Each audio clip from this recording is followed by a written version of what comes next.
Parafilimit të fushatës janë edhe një sër veprimesh e që janë regjistrimi subjekteve politike dhe koalicioneve dhe certifikimi i kandidatëve, hedhja e shortit, shpallja e votimit e veprimet e tjera.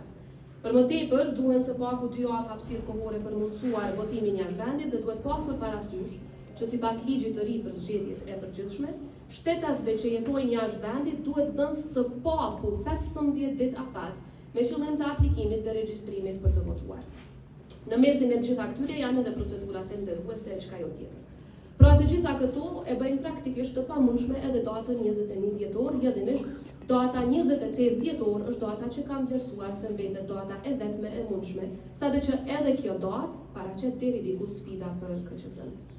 Leoni t'ju njoftoj se sipas rekomandimeve të Komisionit Evropian për reformën zgjedhore Kosovë, të cilat janë publike, në rast të zgjedhjeve të parakohshme, KQZ-s duhet t'i japën së paku 2 muaj kohë për t'i përgatitur ato.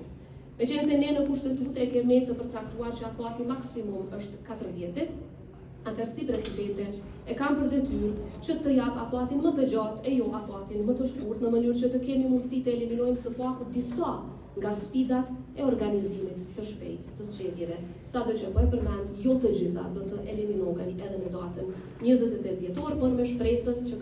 KQZ-ja do ta bëjë të pamundurën që ato të organizohen në mënyrë të rregullt.